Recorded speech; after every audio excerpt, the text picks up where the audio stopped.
इच्छाएं बनते आयरी भक्ति काउ सकु कस्सालिचिम सम्मेनान समदर्शन समचरिताणम पंचव्याचारणम आयरियाणम आयरादिशन्नानुपदेशाणम वज्जायणम तिरंगुलपालयाणम सभ्य सावनिश्चा निष्कालम अंचेमी पूजेमी वंदामी नमस्सामी दुख को कुमको भोई लाओ सुगई गमनम समाहि मरणम जिनगुण संपत्ति हो मज्जम तिहुवण तिलयम देवम वंदिता तिहुवणिंद परि पूज्यम बोचम मणुपे हाओ बबी जनानंद जननियो।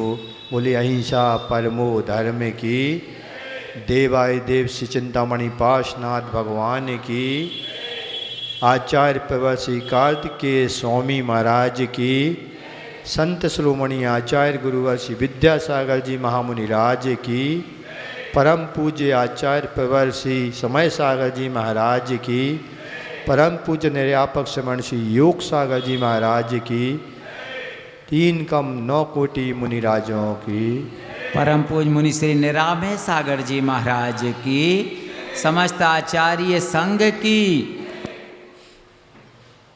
कार्तिकेय अनुप्रेक्षा 12 भावनाओं का यहाँ स्वाध्याय चल रहा है।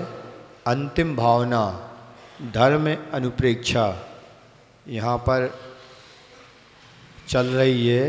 अभी तक इसमें सम्यक दृष्टि कैसे होते हैं, सम्यक दर्शन किस प्रकार प्राप्त होता है, सप्तभंगी आदि रूप उसके कैसे बनते हैं और क्या लक्षण सम्यक दृष्टि के घटित होते हैं। आज इनके माध्यम से 5 गाथाएं अभी और इसमें सम्यक दर्शन के लक्षण के रूप में हैं। इसके बाद मिथ्या दृष्टि का लक्षण बताया जाएगा। इन गाथाओं के माध्यम से हमें अपनी पहचान करनी है कि हम सम्यक दृष्टि हैं या मिथ्या दृष्टि है। समझ गए।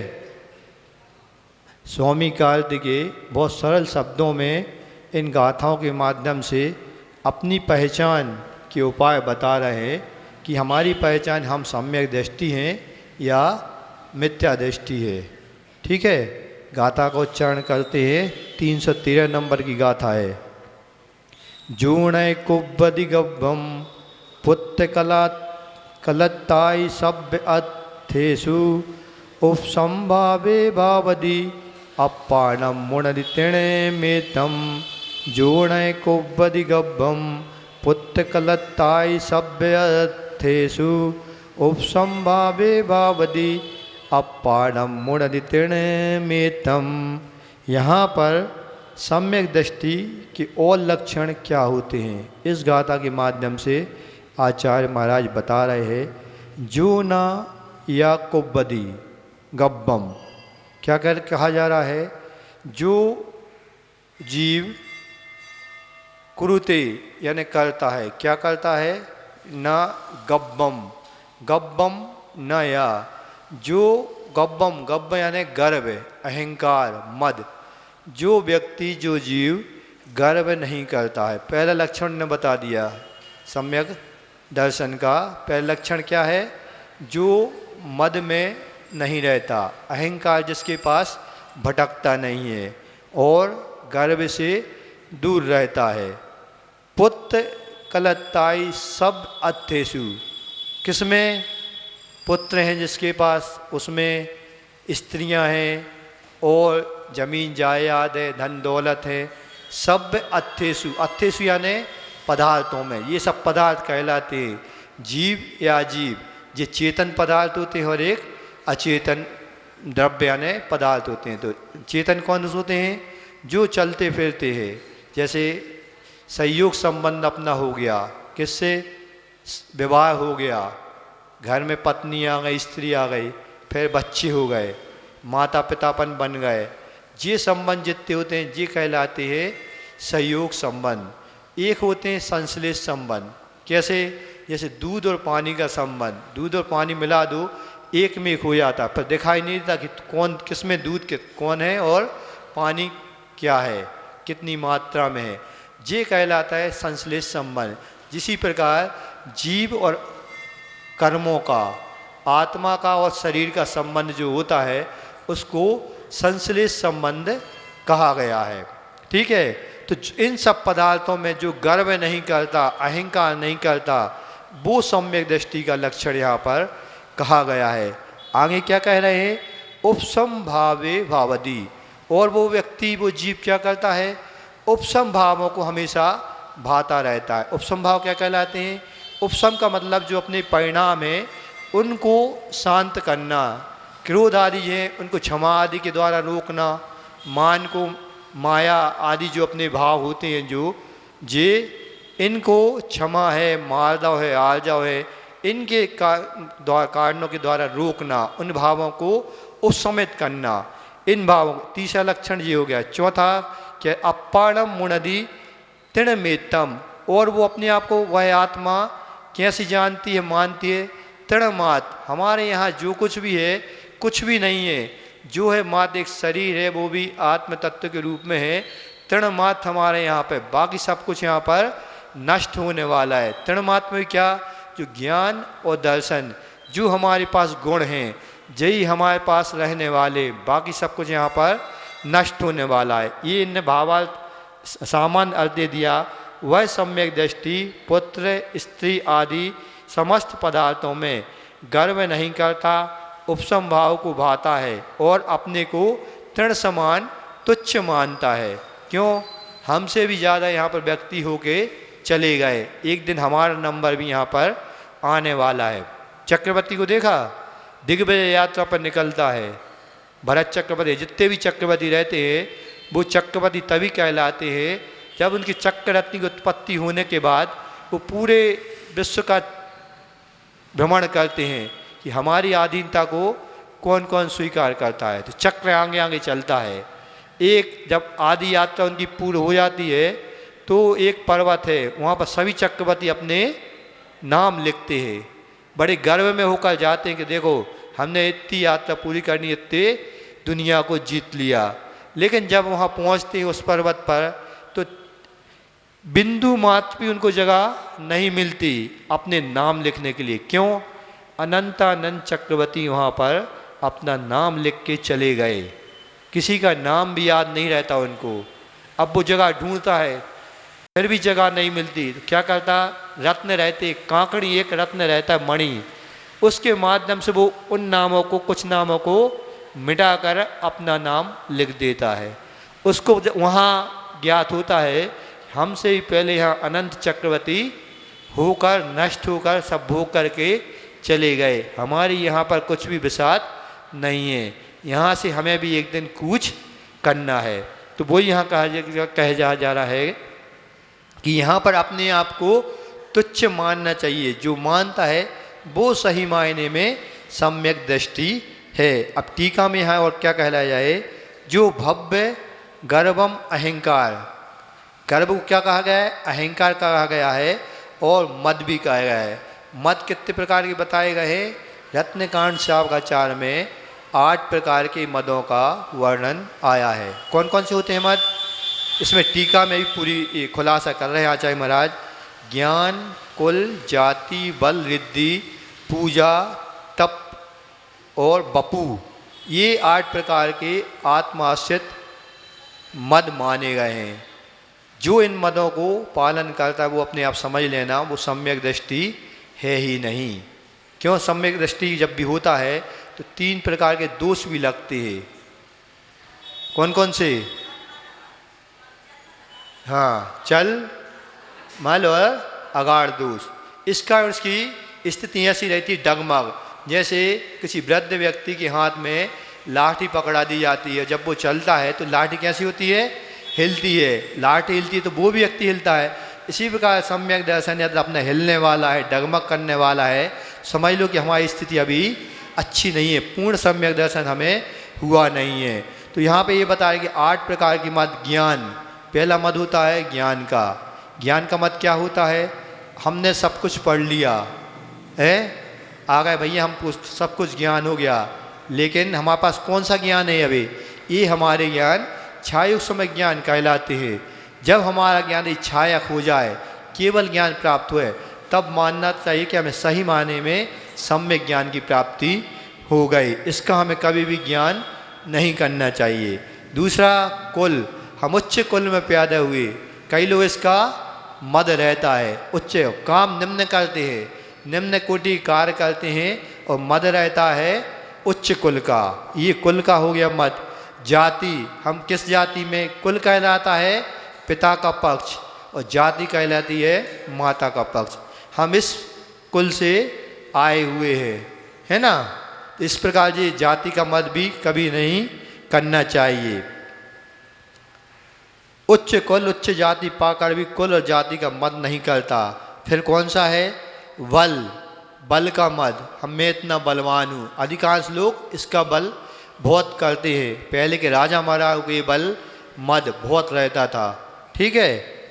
फिर इसके बाद कौन सा मद है, रिद्धि, रिद्धि यानी प्रतिष्ठा पूजा वगैरह, ये रिद्धि कहलाती है। ये जो कई प्रकार की रिद्धि प्राप्त हो जाती ना, जैसे कोई ये कुतब वगैरह करते हैं, कई प्रकार की इनको रिद्धि प्राप्त हो जाती हैं, उसके बल पे भी इनको मद हो जाता है। इस बस से भी हमें बचना चाहिए। पूजा, पूजा का मद प्रतिष्ठा, हमारी समाज में इतनी प्रतिष्ठा, इतने हमारे योग्य हम और सब लोग हमें पूछते हैं, इस प्रकार का मद आना ये पूजा का मद कहलाता है। तप का मद, मुनि दीक्षा ले ली, अब हम ये तप करेंगे, लेकिन गुरु का आशीर्वाद नहीं मिला, वो मद भी कोई काम का नहीं रहता, जिसमें गुरु के बिना हम यदि तप करने में लग जाते हैं, ये होला तप का मद। फिर बपू, बपू यानी होता है शरीर, हमारा रूप देखो कितना सुंदर है कि नहीं। किसको था इसका मद, सनत कुमार चक्रवर्ती को।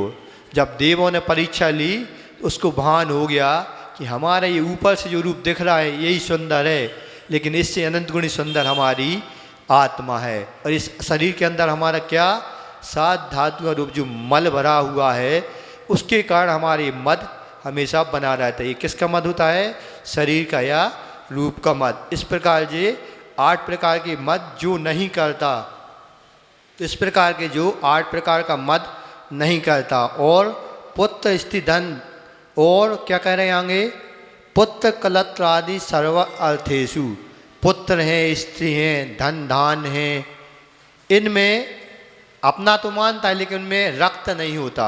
अब संबंध हुए हैं, मानना तो पड़ेगा, उनकी सब व्यवस्था करना पड़ेगा, पालन पोषण करना पड़ेगा, इतना करते हुए भी इनको अपना नहीं मानता। क्यों, जब जाना होता है या सब जब दुख की बारी आती है, कोई भी उस समय अपना साथ नहीं देता। तो पुत्र स्त्री धन दान, हवेली हैं, नौकर चाकर हैं, घर है आदि विभूति पाकर भी वह मदों में अंध नहीं होता, मदाचूर नहीं होता। जगत में आदर सत्कार होते भी अपनी प्रतिष्ठा पर गर्व नहीं करता, न सुंदर स्वरूप शरीर का ही अभिमान वह करता है।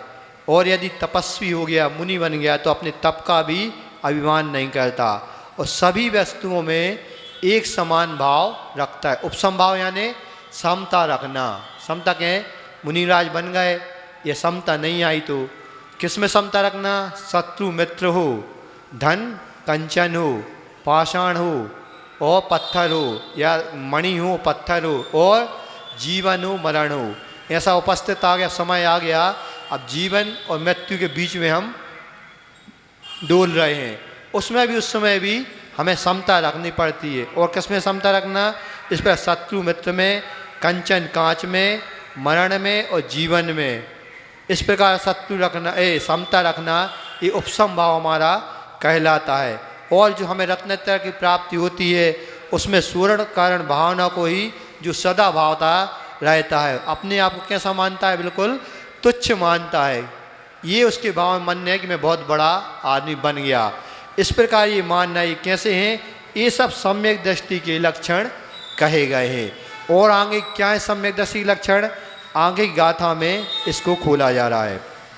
विषया सत्तो विषया सब्बारंभेषु भट्टमाडोभी मोह विलासो एसो इति सब्बम मन्न देहेयम। विषया सत्तो विषया सब्बारंभेषु भट्टमाडोभी मोह विलासो एसो इति सब्बम मन्न देहेयम। क्या कहा जा रहा है यहाँ,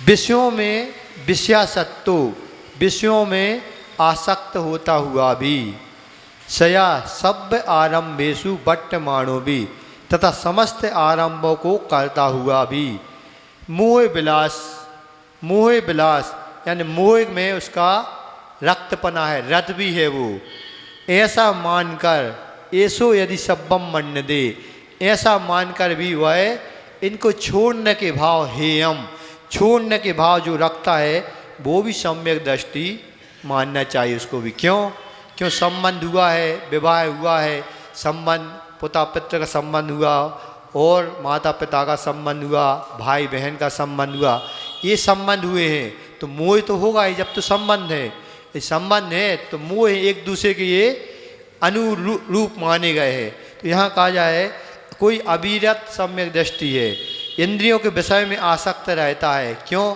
उसको सब प्रकार के क्या करना है, आरम सारम करना है, तब तो घर में धन आएगा, धन आएगा तो घर का पालन पोषण होगा, बच्चों की पढ़ाई की खर्च उठाना है, और भी अनेक प्रकार के श्रावक को खर्च रहते हैं। उस खर्च के लिए क्या करना पड़ेगा, आराम करने पड़ेगा, नौकरी करना पड़ेगी और व्यापार वगैरह आदि करना पड़ेगा। उसमें उसका यह रक्तपना रहता है, इंद्रियों के विषयों में वह आसक्त रहता है। और क्या कहा गया है, त्रस स्थावर जीवों का जिसमें घात होना संभव है। क्या संभव है?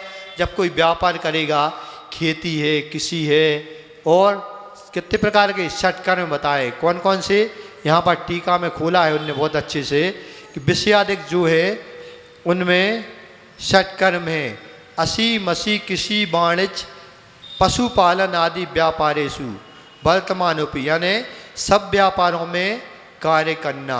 असी यानी जो राजाओं के कार्य होते, तलवार वगैरह लेकर के जो राजाओं का, जो अपनी प्रजा का पालन करना, क्षत्रियों का एक कार्य कर रहा था, ये कहलाता था असी।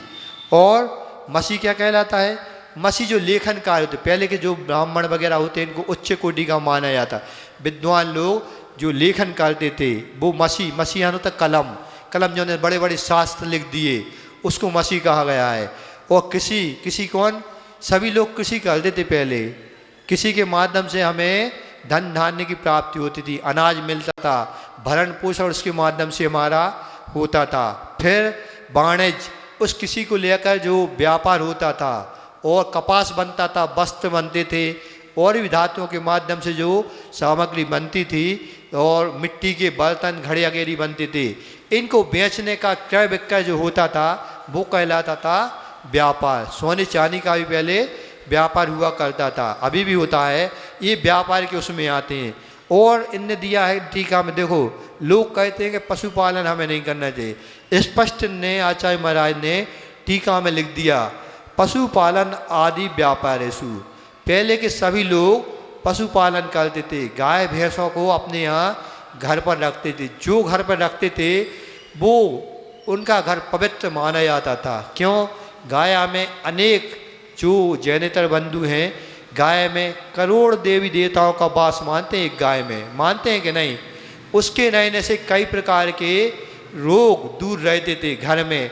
जो गोबर वगैरह होता था उसके माध्यम से पहले घर को लीपा पोता जाता था। अभी भी आप देखना, जब भी हम लोग कोई भी त्यौहार वगैरह आता है हम लोग जाते हैं तो जो घर के बाहर जो देहरी होती थी उसको अभी भी बड़े अच्छे तरीके से उसको गोबर से लीपा जाता है, उस पर चौक पूरा जाता है, उस पर एक कलश रखा जाता है और कलश के ऊपर एक दीपक जला के सुबह सुबह भी रखा जाता है। क्यों?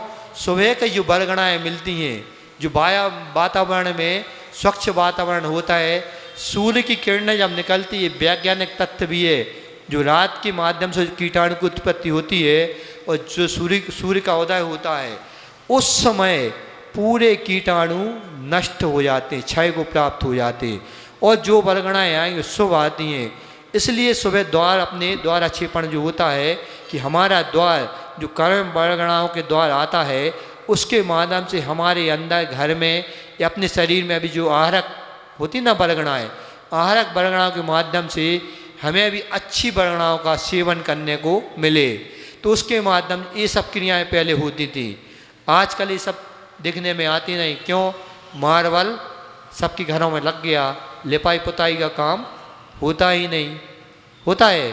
पहले की सब चीज़ें सिखाई जाती थी, रंगोली पूरी जाती थी, अब तो एक आध दिन मिल जाती हैं। क्यों? आहारचर्या होना है, भगवान को, मुनिराज को आहार देना है, उनको पता तो हो कि हमारा चौका कैसे कहाँ लग रहा है।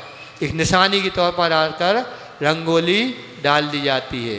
क्यों? पहले मुनिराज जंगल से आते थे, उनको क्या पता किस घर में चौके लगे, उनको दूर से ही दिख जाता कि चौक पूरा हुआ, वो वहीं पे उस दिशा में चले जाते, यहाँ बस्ती है और यहाँ पर चौके वगैरह मिल सकते हैं। तो यहाँ पे यही कहा जा रहा है, जो जी षटकर्म में दिखाए हैं, पशुपालन बहुत आवश्यक है। यहाँ पर गौशाला चल रही है, अपन नहीं कर सकते, कम से कम अपनी सेवा है, थोड़ा सा समय निकाल के उन पशुओं की सेवा भी हमें करना चाहिए। उनका भी बहुत आशीर्वाद मिलता है, नहीं मिलता? आचार्य जी कहते जो भी सेवा करता है अनेक जन्मों का फल, अच्छी उच्च कुल हमें उसके माध्यम से प्राप्त होता है। वो सुनी ना कथा पद्मरुचि सेठ की, पूर्व जन्म में पद्मरुचि सेठ ने एक बैल को, मरणासन बैल को नमोकार मंत्र सुनाया था। अगले भाव में को क्या हुए थे? राम हुए थे। बैल क्या हुआ था? सुग्रीव हुआ था। देख लो, दोनों ही एक भवावतारी हुए अगली पर्यायों में। इस प्रकार हम भी ऐसे अधिकार करें, जो मरणासन इतने एक्सीडेंट के यहाँ पर पशु आते हैं, उनको जाकर एक बार देखकर नमोकार मंत्र भी सुना दे, समझ लो हमने अपना ये भाव कैसा कर लिया, इस भाव को बहुत अच्छे उसमें परिणामों में बदल दिया। ऐसे भाव हमारे होते ही आना चाहिए, आते रहना चाहिए, हमारे परिणाम ऐसे होते रहना चाहिए। और क्या करता है वो? तो यहाँ पर और कहा जा रहा है,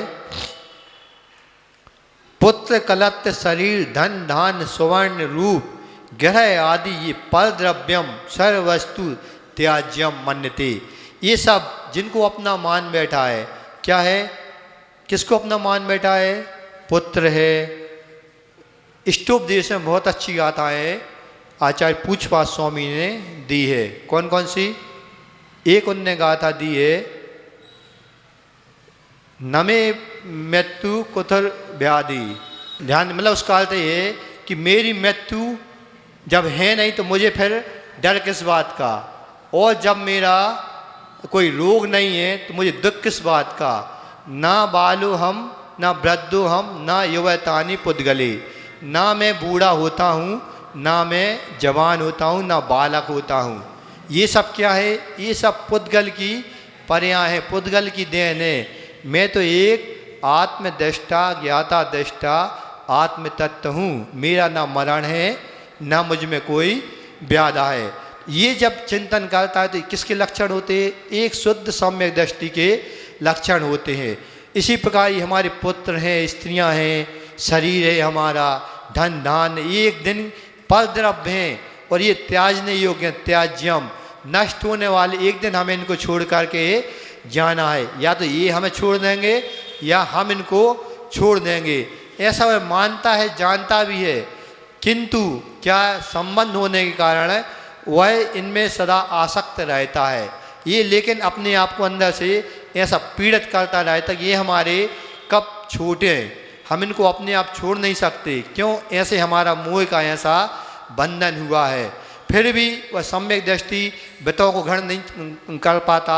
असंयम संयम दृष्टि में चौथे गुण स्थान में भी पहुँच कर ये सब यदि भाता है तो समझ लो एक बार सम्यक दर्शन से प्राप्त कर लिया तो अपना जो अनंत काल है वह अर्ध पुद्गल परावर्तन उसने अपना काल कर लिया। कितना कर लिया? एक चुल्लू भर जितना पानी रहता है जितना, उतना अपना उसका काल बचा है। एक समय आएगा इन सब को छोड़कर भी क्षणिक समय दृष्टि होकर के और एक दिन मोक्ष को भी प्राप्त वह अवश्य करेगा। तो यहाँ पे यही कहा जा रहा है कि जीवों का जिसमें घात होता है तस स्थावर ऐसे आरंभों को भी वह करता है, फिर भी वह जानता है यह सब मोह कर्म का विलास या वैभव है, मोह कर्म का वैभव है, यह मेरा स्वभाव नहीं है। जो हो रहा है विभाव परिणति के कारण हो रहा है, मोह के कारण हो रहा है, ये मेरा स्वभाव नहीं है। एक उपाधि है, उपाधि यानी एक प्रकार का परिग्रह है, इसको भी हमें त्यागना है। किंतु यह जानते हुए भी वह कर्म के उदय से बलात् होकर यानी बलपूर्वक कर्म के बलों के कारण उनसे प्राप्त होकर वैसे इन विषय भोगों में लगना पड़ता है। उसकी दशा किसके समान है? यहाँ पर उदाहरण टीका में उदाहरण के रूप में आचार्य महाराज ने भरत चक्रवर्ती वत मन्यते क्या कहा है, किसका उदाहरण लिया है? भरत चक्रवर्ती को इस गाथा में उदाहरण के रूप में लिया। क्यों लिया है? भरत चक्र कहते हैं ना, भरत घर में बैरागी। क्यों थे घर में बैरागी? भरत घर में इसलिए बैरागी थे कि वो पूरा राजपाट करते थे।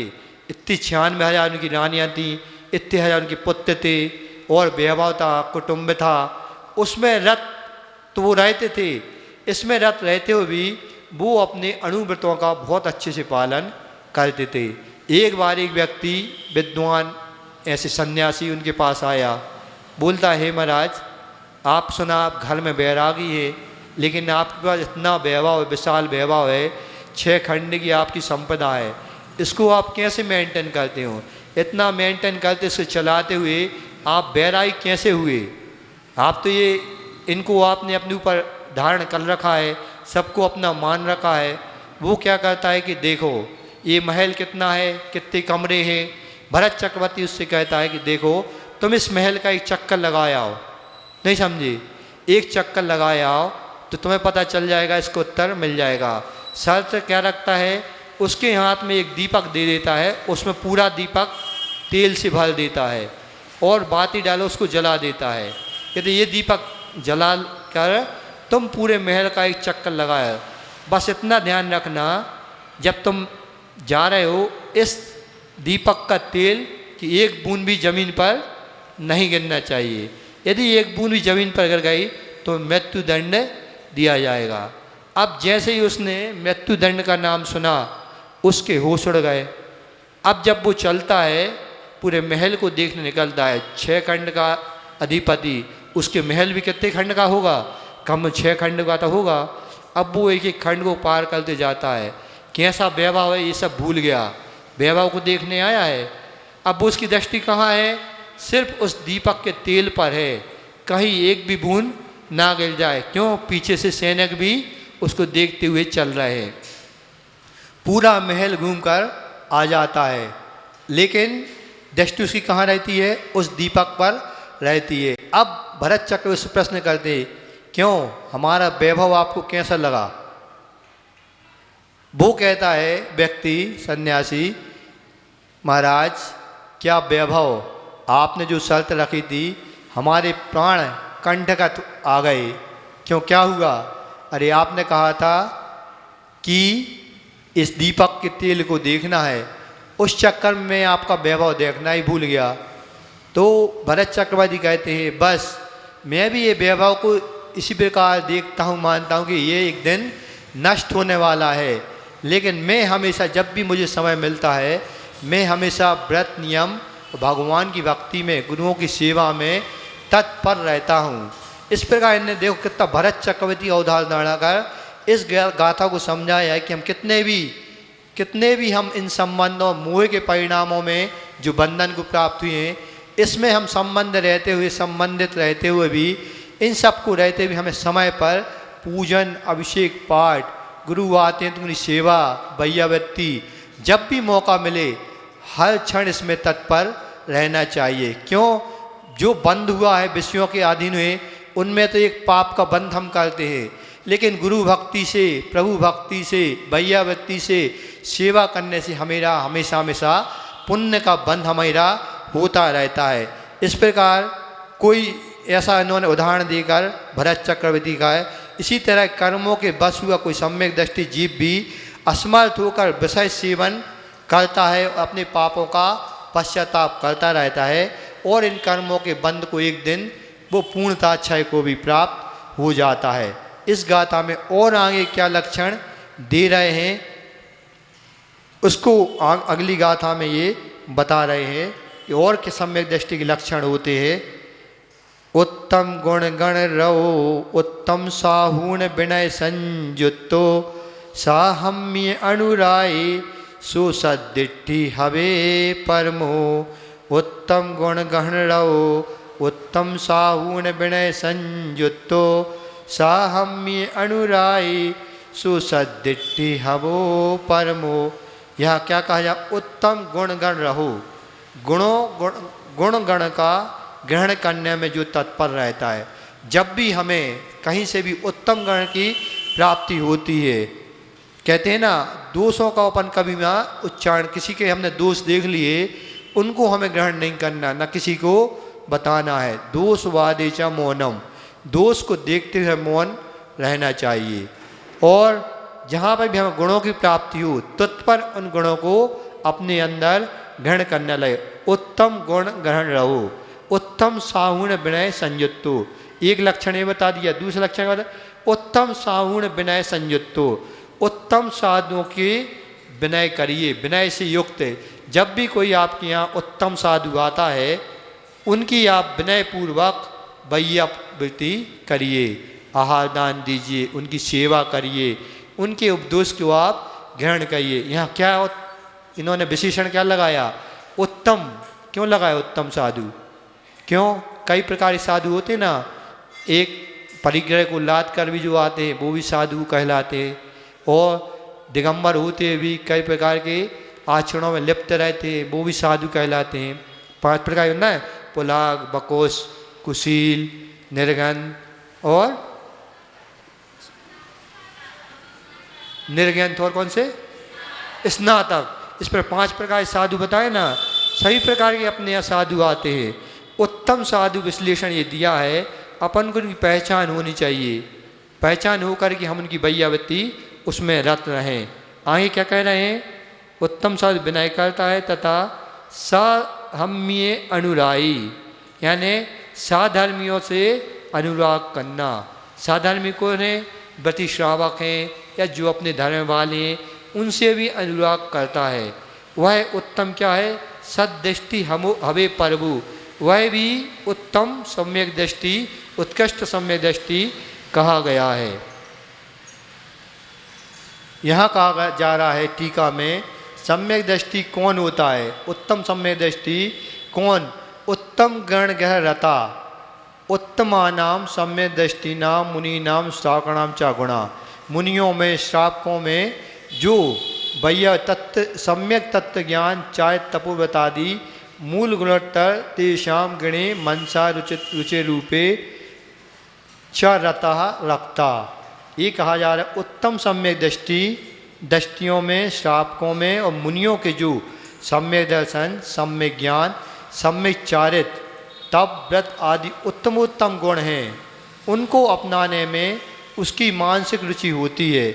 वह उत्तम साधुओं की वैयावृत्ति करता है, उन्हें नमस्कार करता है, उनके आने पर खड़ा हो जाता है, उन्हें उच्चासन पर बैठाता है, उनके पैर धोता है, साधर्मी भाइयों से स्वाभाविक स्नेह करता है। ये ऊपर कई सब बातें जिसमें होती हैं वह शुद्ध जीव सम्यक दृष्टि का लक्षण कहा गया है। कैसा कहा गया? एक कथा आती है, एक व्यक्ति था, वह व्यापार करने के लिए विदेश में जाता है, यानी अपने देश से, राज्य से बाहर राज्य में जाता था। पुराने समय की बात है, 12 वर्ष तक वहाँ पर व्यापार करता है, खूब धन वगैरह कमाता है। अब उसकी इच्छा बाहर अपने वापस घर परिवार के साथ यहाँ पर लौटने की होती है, गांव पर। बहुत धन कमाता है, अब इतना धन कमाता है, और पहले बिहार होता था पैदल, वाहन आदि होते नहीं थे।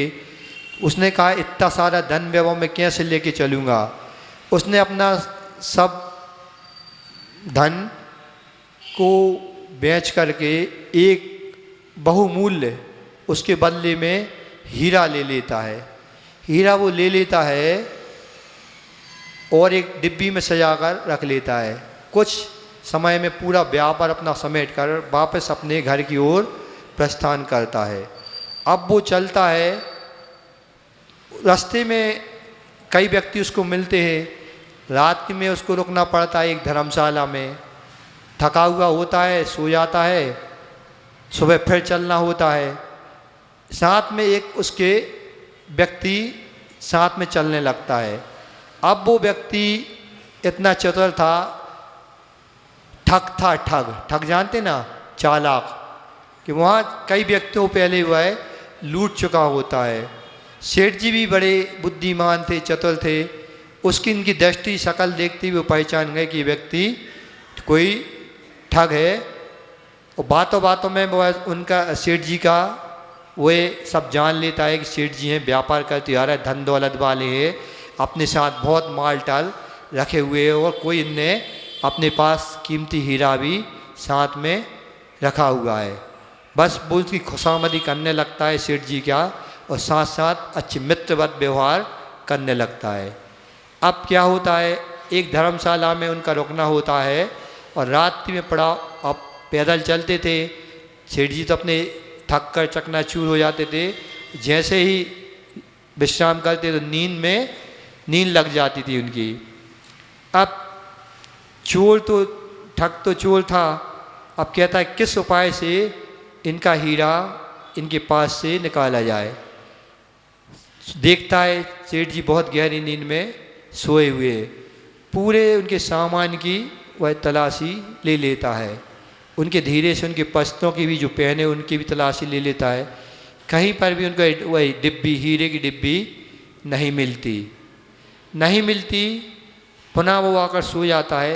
सुबह फिर होती है, 1 रात 2 रात, ऐसे कई दिन रातियाँ निकल जाती हैं, और उस चोर के हाथ में वह डिब्बी हीरे की नहीं आती। अब सेठ जी का गांव बिल्कुल नज़दीक आ जाता है। अंतिम दिन था, अंतिम रात्रि में भी उस चोर ने कोशिश की, फिर भी उसके हाथ वह हीरे की डिब्बी नहीं लगी। अब सुबह चलना होता है, कुछ ही देर में सेठ जी का गांव आंख सामने दिखने लगता है। वो चोर सोचता है, पूछता है, ये सेठ जी तो बहुत बुद्धिमान निकले, आज तक मैं कभी अपने इस कार्य में असफल नहीं हुआ, आज पहली बार हमें ऐसा धोखा मिला है किसी के माध्यम से। फिर भी उसकी इच्छा होती है कि सेठ जी से पूछ ले, अच्छा सेठ जी आपने ये अपना सामान कहाँ पर रखा था। बातों बातों में वो सेठ जी से अपनी बात रखता है सामने कि सेठ जी आप ये बताइए, अपनी बात भी वो रख देता है कि सेठ जी मैं एक चोर हूँ, ठग हूँ, आपको लूटने आपके साथ चल रहा था, लेकिन इतना समय निकल गया, मैं भी पस्त पड़ गया, और आपके पास जो धन दौलत थी वो मेरे हाथ नहीं लग पाई। क्या कारण है इसका, आप हमें कृपया कर बताइए। सेठ जी कहते हैं कि मुझे पता था कि तुम एक चोर हो, ठग हो, मैं कुछ नहीं करता था, मेरे पास जो हीरा था उसको मैं तुम्हारे सामान में रात के समय रख देता था, शाम जैसे ही होती थी और रात को तुम्हारे सामान में उस डिब्बी को रख देता था, और मैं चैन की नींद सो जाता था। क्यों वो वस्तु मेरे लिए पर थी, मैंने उसको कभी अपना माना ही नहीं, जड़ थी, ठीक ही नहीं। चैन की नींद कौन सो सकता है, साधु महाराज, मुनि महाराज ये चैन की नींद सोते हैं, क्यों, इनके पास कुछ भी परिग्रह नहीं है। उस सेठ जी के पास भी उस समय कुछ भी परिग्रह नहीं रहता था, और जब सोते हैं व्यक्ति तो कैसे अर्ध मृतक के समान कहा गया है। मरण जब सौ रहता है वो तो पूरा मरण होता है, जब सौ बोलते हैं, लेकिन जब व्यक्ति नींद में सोता है उसको अपना पराया कुछ भी नहीं दिखता, न कुछ अब किसी को अपना मानता है। तो उस समय अर्ध मृतक ये कहा गया है, तो कहता था कि मैं इसको जड़ समान के मानता था, और ये मैं तुम्हारे सामान में इस हीरे की डिब्बी को रख देता था। अब चोर को बहुत पछतावा होता है, इससे क्या कहते हैं, सेठ जी कहते हैं हमेशा निच की ओर देखो, निच को परखो। हम अभी कहाँ पर देखने में लगे हैं, पर की वस्तुओं में हम यहाँ पर देखने में लगे हैं। निच में कब हम उतरेंगे, निज में जब उतरेंगे जब हम अब उत्तम गुणों का हमें संयोग प्राप्त होगा। उत्तम गुण यानी उत्तम पात्र का, उत्तम पात्र यानी मुनि महाराजों का, आरिकाओं का, वितियों का। जब हमें इनका संयोग सानिध्य मिलेगा तब हम इनके गुणों की प्राप्ति कर सकते हैं। उनकी सेवा भैयावती करके, उनको देख करके हमारा मन भी, हमारे भाव भी उनके अनुसार परिणत हो सकते हैं। इस गाथा में यही बताया कि हमें अपने इन गुणों को देखकर हमें अपने उस निज गुण की प्राप्ति करना है, जो हमारे अंदर विद्यमान है, लेकिन मोहवश हम उसको देख नहीं पा रहे हैं। अब यहाँ पे ये कह रहे हैं कि जो उत्तम सम्यक दर्शन ज्ञान चाहे तब से युक्त हैं, ऐसे मुनिराजों के में जो आदि उत्तम गुण रहते हैं, उनको अपनाने में अपनी मानसिकता उस समय उत्पन्न होती है जब हम दूसरों के ऐसे उत्तम गुणों के धारी को सेवा करते हैं या उनके गुणों के उपदेश को सुनते हैं। वह उत्तम साधनों की बेइज्जती करता है, उन्हें नमस्कार करता है, आहार दान देता है आदि।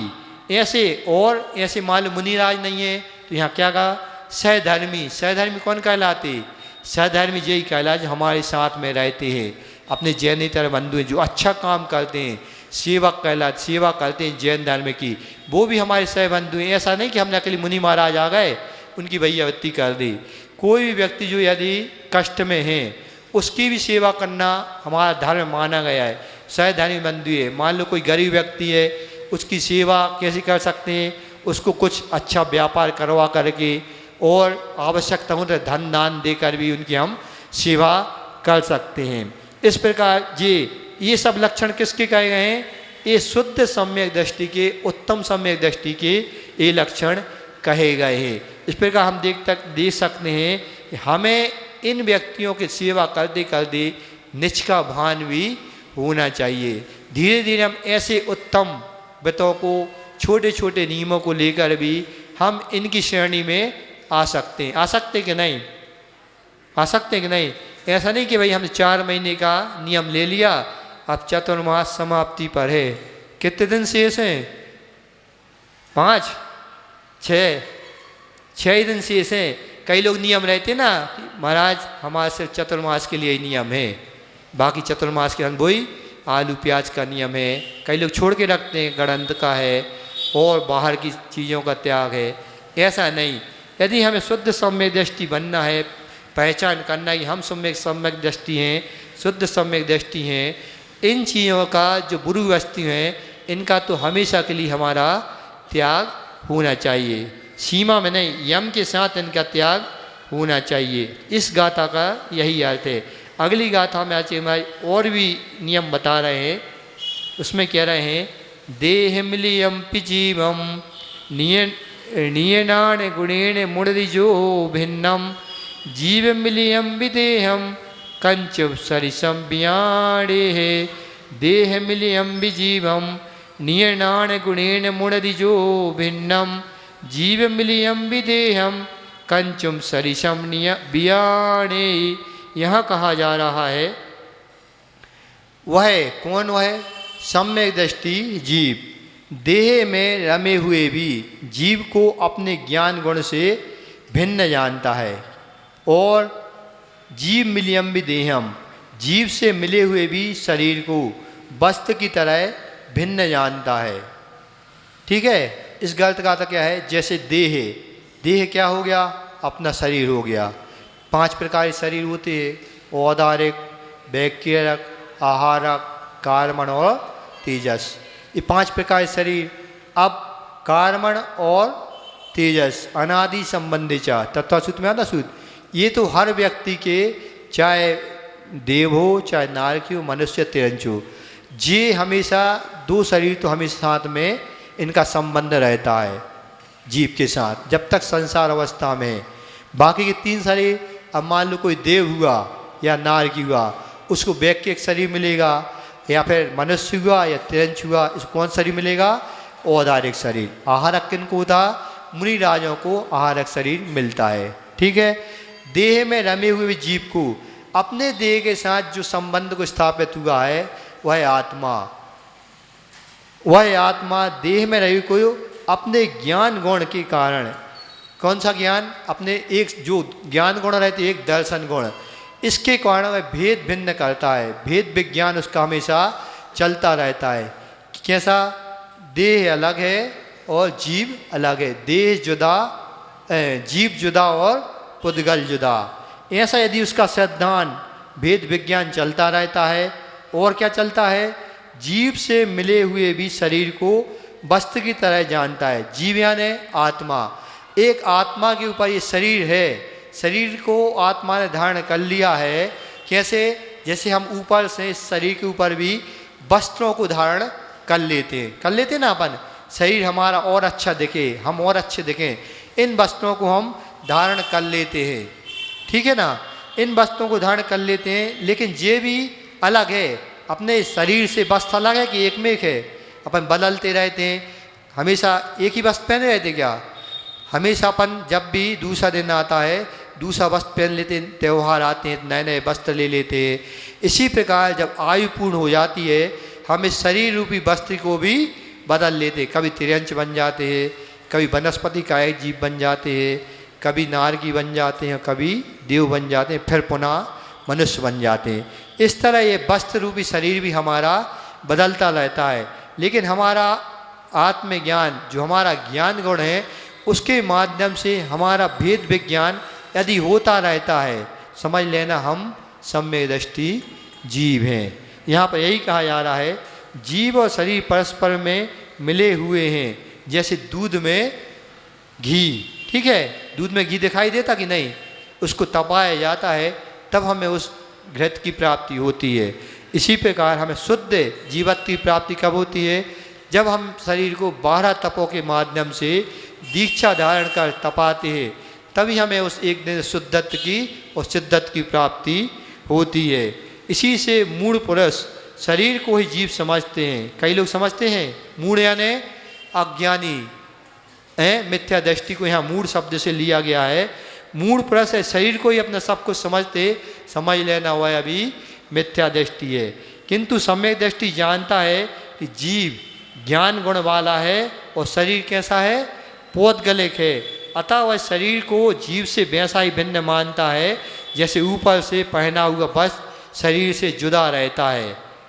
ये इस गाथा का अर्थ हुआ। आचार्य श्री से एक बार प्रश्न पूछा, कई लोग प्रश्न करते थे, कक्षाएं जब चलती थी पहले जब आचार्य श्री स्वाध्याय कराते थे तो कई प्रकार के श्रावक लोग भी प्रश्न करते थे। एक बार एक व्यक्ति ने प्रश्न कर लिया, आचार्य महाराज सम्यक दृष्टि और मिथ्या दृष्टि में क्या अंतर है। नहीं समझे, क्या प्रश्न कर लिया, सम्यक दृष्टि और मिथ्या दृष्टि में क्या अंतर है। अब आचार्य श्री तो कौतूहली थे, जब भी वो स्वाध्याय कराते थे ऐसा स्वाध्याय कराते थे कितना भी कठिन विषय हो व्यक्ति बोर ना हो पाए, सुनने वाले चाहे मुनिराज हो या श्रावक गण हो कभी भी बोर नहीं होते थे। तो बड़े अच्छे प्रशस्त मन से वो उन प्रश्नों का उत्तर देते थे।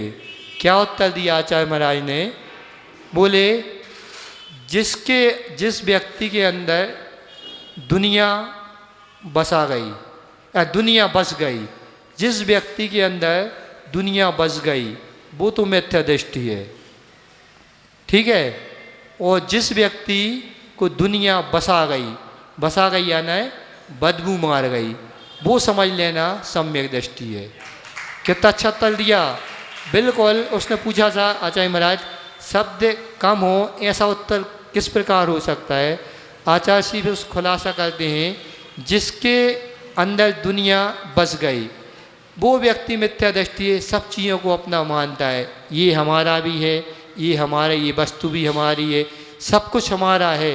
यानी उसने अपने अंदर अपने आत्म तत्व के अंदर सारी दुनिया को बसा लिया। सारी दुनिया कैसी है, जड़ रूप में है, और जड़ रूप में समझना बसाना अपने आप को मूढ़ कहा गया है, और मूढ़ का एक दूसरा नाम मिथ्या दृष्टि माना गया है, ठीक है। और जिसको दुनिया बस गई यानी दुनिया से जो दूर भागने लगा है, बदबू दुनिया, जिसको दुनिया बदबू मारने लगी, आते ना कोई चीज़ या खराब हो जाए, फल है ना सड़ जाए, कई दिन की वस्तु हो जाए तो वो कैसे बदबू मारती है, उसका अपन सेवन करते क्या, नहीं करते ना, उसको दूर कर देते हैं। इसी प्रकार जो तत्वज्ञानी रहता है, आत्मज्ञानी रहता है, ऐसे आत्मदर्शी समदर्शी समता वाले व्यक्ति सम्यक दृष्टि माने जाते हैं। वो दूर को ही दुनिया से सलाम करते हैं और छोड़ने का भरसक प्रयत्न करते हैं। इस गाथा के माध्यम से, जो इन गाथाओं के माध्यम से आचार्य महाराज हमें संदेश दे रहे हैं, जो सामने हमें दुनिया दिख रही है ये सब जड़ रूप है, एक दिन या तो ये हमें छोड़ देगी या हम इनको छोड़ के चले जाएंगे।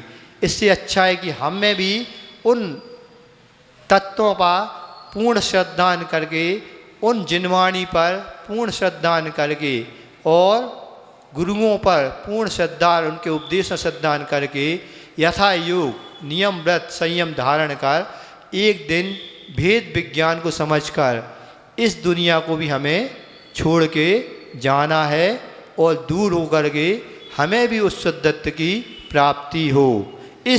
इन गाथाओं से पूरा भाव यही सम्यक दृष्टि के शुद्ध लक्षण क्या होते हैं, पहचान क्या है। आप लोग स्वयं जाने कि मैं सम्यक दृष्टि हूँ या मिथ्या दृष्टि हूँ। पहचान के बहुत अक्षर अच्छे गाथाएं के माध्यम से कार्तिकेय स्वामी महाराज ने हम लोगों को समझाने का प्रयत्न किया है। आगे और भी एक गाथा इसके बाद मिथ्या दृष्टि का लक्षण चलेगा। बोलिए अहिंसा परमो धर्म की, बोधि समाधि परिणाम शुद्धि, स्वात्मोपलब्धि शिव शौक सिद्धि, चिंतामणिम चिंतित वस्तुदाने तो वंदे मानस ममास्तु देवी। बोली द्वार सांग जनवाणी माता की। माँ जनवाणी को आगे समर्पित करते हैं। जल चंदन अक्षत पुष्प चरुचत दीप धूप अति फल लावे, पूजा को ठानत जो तुम जानत, सो नर ध्यानत सुख पावे।